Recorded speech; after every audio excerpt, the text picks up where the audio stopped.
What's up, guys? Brandon here with another video, and I wanted to do a short video. Hopefully it's short. I usually say that a lot and then it doesn't turn out that way. Oh yeah, I put a tapestry up in here. It's my sleeper. It's my bed.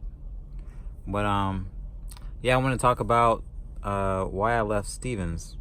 So everybody knows if you've been there before, or if you haven't been there, I'll fill you in.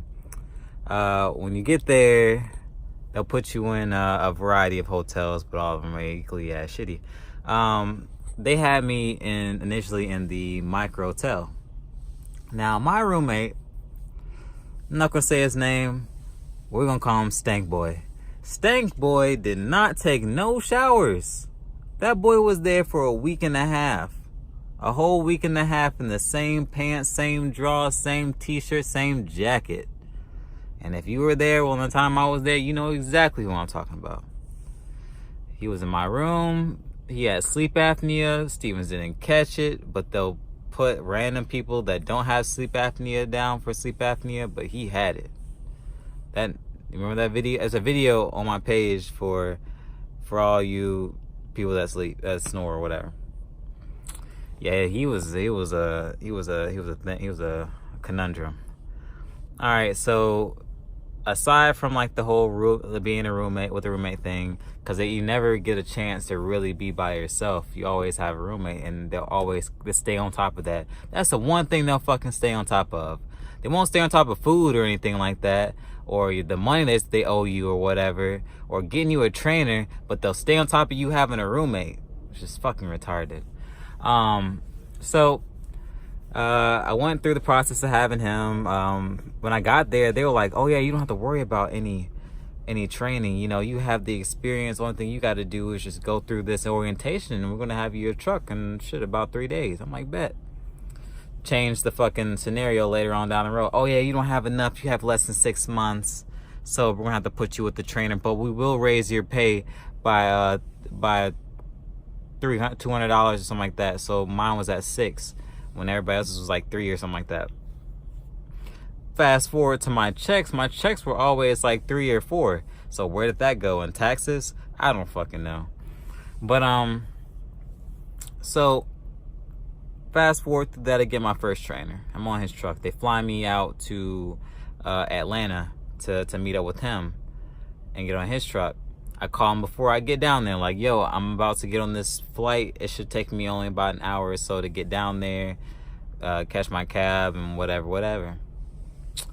I get down there. It takes him 3 hours to get there, even though he just told me that, hey, I'm already here, parked. You tell me that it's the shipper. Okay, whatever, I don't care. I'm just ready to get in the truck and get the hell off your truck and get this stuff done. All right, so I get in this truck. We have to go through a truck washout because Stevens Transport does a lot of refrigerated moves, and I was refrigerated when I got there. So I get there. We go through this whole the truck wash, and while we're doing the truck wash, he's like telling me all his rules and everything, and he's saying like, don't take your shoes in the back, don't eat on your bed. If I find that you eat on your bed, then I'm kicking you off my truck. Don't talk over me. Like, this nigga trying to be my whole dad. Now, mind you, this dude is like literally only 3 years older than me. I'm 25. This dude couldn't have been more than 28, 29. So he's trying to run shit. Like, the thing is, I understand, this is your home. This is your home 7 days a week, month to month. I understand that. But this nigga had me all the way fucked up. Thought he was about to be my dad or some shit. So I'm like, whatever, let me get to this. Mind you, we haven't even done the first load. We headed to go pick up the load. We were headed to go pick the load up the next day. We get to the shipper and we sleep there. Takes long to get loaded. The pickup number was wrong. So Stevens had us sitting for a while. We sat there for like almost 12 hours or so. Then I finally get in the truck. He wants me to start, start driving. Instead of him saying that, hey, go on and do that pre-trip, he just tells me to get in the front seat and go on and pull out. He stops the truck. What are you doing? I'm like, dude, I'm about to start driving. He's like, you didn't do your pre-trip. big middle finger right there. So I go do the pre-trip, whatever. It should only, I get back in the truck. He's like, it should only take you 5 minutes to do a pre-trip. What planet do you live on? Because it's the DOT standards is about 30 minutes and an hour in a day. Okay, whatever. I'm just like, fuck it. I just want to drive. So I pull up to the stop sign. Not even 5 feet.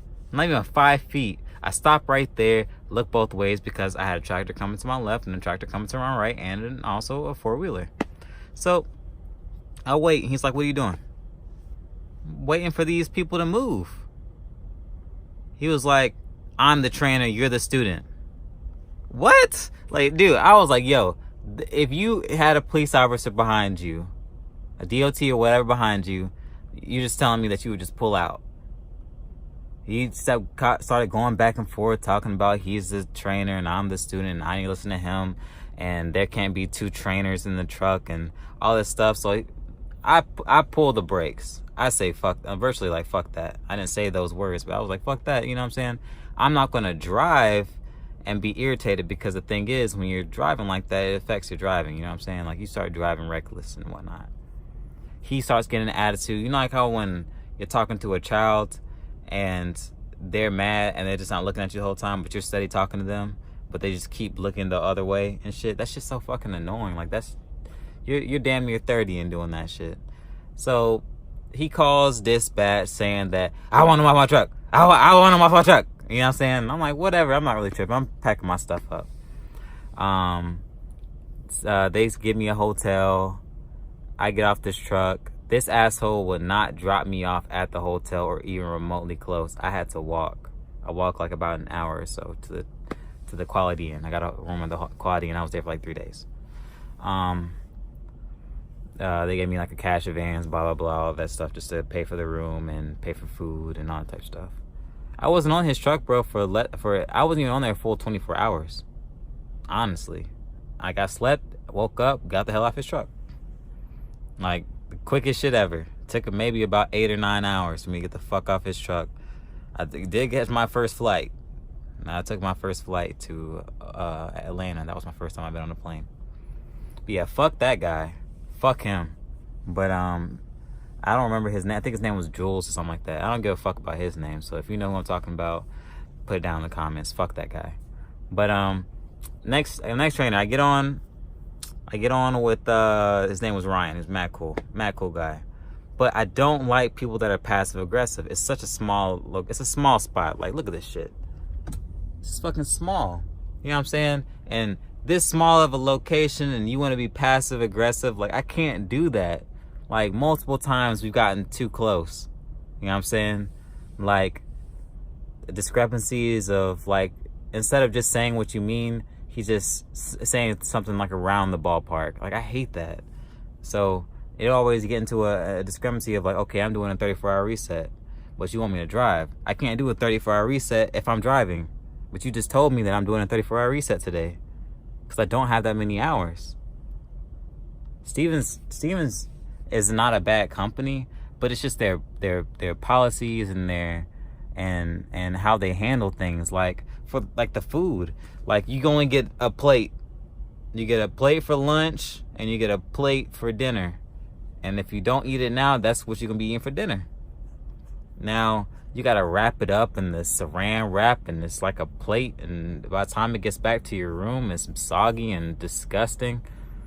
There's no breakfast, depending on where you go. Like the Luna Inn was so fucking disrespectful. They gave you in the morning a Slim Jim, a little Danish, a granola bar, like I think an apple or something like that, something strange. Like it was all the way weird. Then if you're lucky and went to the Microtel, they would have like the pancake mix in the little cups, and you can make your own waffle, which is cool. They gave you like little muffins, some cereal, some orange juice. You know what I'm saying? Like simple things. But Luna Inn was fucking disrespectful as hell. As hell. You know what I'm saying? And then you never can choose who you have in your room, because 2 times I had 2 different roommates. The first one didn't take baths. He finally took a bath when he got a trainer. That's so damn disrespectful. Then he got out. Whatever. He stunk too. All right. The second one, this nigga just came off the fucking streets and he smelled terrible. I at one point I was literally sleeping with a t-shirt, a long sleeve shirt wrapped around my face because I could not take his smell. It was bad. Terrible.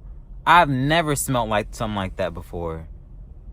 Like, yo, it's fucking crazy. Mad cool guy, but he was, oh my God, oh, terrible. And he had a snoring problem. Like, I had 2 people back to back that had really bad snoring problems. But other than that, man, I didn't stay there more than a month, and then I ended up coming to DeBoer.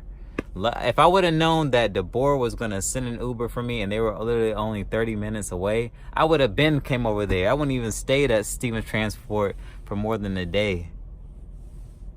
But, you know, you live and you learn, and you live to tell these stories. Again, there was one guy in my last video in the comment section. He said that Stevens Transport was the best company he's ever been to. Great. That's fantastic. I've heard people, the tanker division, making like $3,000 a week, which is good money. But, you know what I'm saying, if you're not 23, you can't get there. But regardless, I hope this helps somebody in the long run. Like, I didn't have a good time there, but hey. Oh, also, I don't want to forget this. But Stevens Transport, when you do your drug examination, you get 3 hours to do the urine, like to give your sample. And if you're not able to actually, you know, produce the urine, whatever, they give you this cup of water, and you have to drink 1 cup of water. It's like, honestly, maybe the size of this can, maybe a little bit smaller. You drink 1 cup every 30 minutes. And you gotta stand there in the same spot where everybody else is getting their examinations. You gotta stand there and drink water. And if you don't produce in that 3 hour to 4 hour time span, they'd send you home with a refusal to do the exam. And that fucks you up because that's on your DAC report. So now you look like you failed something, but you didn't even give the thing. Because I had to do that. Luckily, I was able to give it. But, I mean, it was just like, they call it a shy bladder. But, yeah, like, too much stuff going on there. That company's weird. But, yeah. That's all I can say, guys. So, yeah. I hope you enjoy the video. Later, guys.